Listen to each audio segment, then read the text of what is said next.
আমরা তো অনেকে অনেক রকম করে এই মাংসের ভর্তাটা খেয়েছি, তো একবার হলো এভাবে মাংসের ভর্তাটা করে খেয়ে দেখতে পারেন।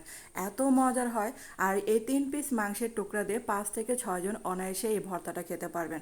আসসালামু আলাইকুম সবাইকে। এখানে কিন্তু প্রথমে শুকনা মরিচ দিলাম, তারপর হচ্ছে পেঁয়াজ কুচি, কাঁচা মরিচ দিলাম, আর এখানে আদা কুচি দিয়ে দিলাম। তারপর হচ্ছে 3টা এলাচ মানে দিলাম, এলাচের দানাও কিন্তু দিতে পারেন। আর দিলাম রসুন কুচি করে কাটা। তারপর হচ্ছে 3 পিস মাংসের টুকরা দিলাম। এখানে আমি 5 থেকে 6 জন মানে 6-7 জনে খেতে পারবেন এই ভর্তাটা। তারপর হচ্ছে কিছুটা তেল দিলাম, আর এই যে মাংসগুলো ছোট করে কেটে নিয়েছিলাম যেন তাড়াতাড়ি সিদ্ধ হয়ে যায়। আর হলুদের গুঁড়া দিলাম, মরিচের গুঁড়া দিলাম, আর এখন দিয়ে দিলাম ধনে গুঁড়া। তারপর হচ্ছে অল্প পরিমাণে একটু লবণ দিলাম, লবণ কিন্তু পরে দিব, তার জন্য লবণটা একটু কমিয়ে দিতে হবে। আর এই যে মাংসটাকে একটু ভালো করে ভাজা ভাজা করে নিতে হবে। যখন একদমই পানিটা শুকিয়ে যাবে তখনই কিন্তু এক্সট্রা পানি দিয়ে দিবেন। আর এই যে ঢাকনা দিয়ে ঢেকে দিলাম। তারপর হচ্ছে আবারও ভাজা ভাজা করে নিতে হবে। আর এই যে কিছুক্ষণ ভেজে নেওয়ার পর তারপর হচ্ছে অল্প পরিমাণে পানি দিলাম। আর এরকম পানি কিন্তু 3 থেকে 4 বারের মতো আমি দিয়েছি ভালো করে সিদ্ধ করে নেওয়ার জন্য, কারণ হচ্ছে গরুর মাংস যেহেতু এটা একটু সিদ্ধ হতে সময় লাগে। তারপর হচ্ছে কয়েকবার পানি দেওয়ার পর এই যে এখন এই যে ভালো করে সিদ্ধ করে নিয়ে আবার ওই যে ভাজা ভাজা করে নিচ্ছি। পানিটাকে একদমই শুকিয়ে নিতে হবে।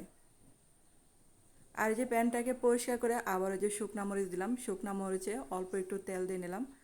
তো তেল দিয়ে শুকনা মরিচটাকে মচমচা করে ভেজে নিচ্ছি। আর যে এখন দিয়ে দিলাম সমস্ত ওই যে পেঁয়াজ, রসুন, আদা, এলাচ, কাঁচামরিচ সবগুলো একসাথে ভেজে নিলাম এটা। এখন হচ্ছে শিল পাটায় এই যে ঢেলে নিলাম। আর অনেকে কিন্তু এটা একদম মানে মিহি করে ফেলে, তো আমার কাছে সেটা আর ভালো লাগে না। আমাদের বাসায় আর কি এভাবে এই ভর্তাটা অনেক পছন্দ করে। তারপর হচ্ছে দেখেন শিল পাটায় এগুলোকে ছেঁচে নিচ্ছি। আর আমার মতে কি জানেন, মানে আমাদের বাসায় গরু মাংস মানে যেটাই হোক ভর্তা হোক একটু কামড়ে কামড়ে না থাকলে সেটা ভালো লাগে না। তো এটা হচ্ছে আমাদের আর কি রুচি। আর আপনারা চাইলে এটা পুরাটাই পেস্ট করে নিতে পারেন। তারপর হচ্ছে আদা আর এলাচগুলো একটু ভালো করে ছেঁচে নিচ্ছি।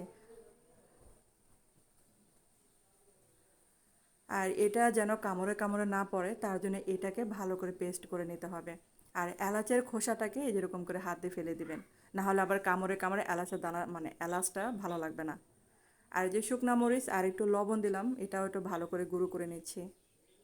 তো এভাবে এই ভর্তাটা করে খেতে পারেন, অনেক ভালো লাগবে।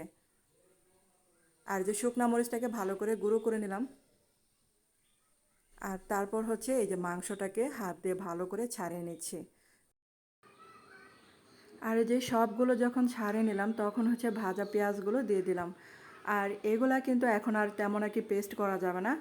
আর এগুলা কিন্তু একটু দানাদার থাকবে, কারণ হচ্ছে কামড়ে কামড়ে যেন পেঁয়াজগুলো পড়ে, তাহলে খেতে অনেক ভালো লাগবে। আর মাংস আর পেঁয়াজ কামড়ে কামড়ে পড়লে আপনার ভর্তার স্বাদটা অনেক বেড়ে যাবে।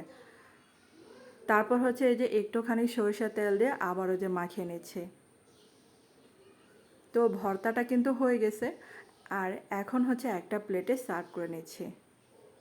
আর আপনাদের কাছে ছোট্ট একটা রিকোয়েস্ট, যারা আমার চ্যানেল আজ প্রথম ভিডিও দেখছেন কিন্তু চ্যানেলটাকে সাবস্ক্রাইব করতে ভুলে গেছেন, প্লিজ তাদের কাছে অনুরোধ রইল চ্যানেলটাকে সাবস্ক্রাইব করে আমার পাশে থাকতে পারেন। আর যারা পেজে নতুন তার পেজটাকে ফলো দিয়ে আমার পাশে থাকতে পারেন। তো ধন্যবাদ এতক্ষণ আমার ভিডিওটা দেখার জন্য।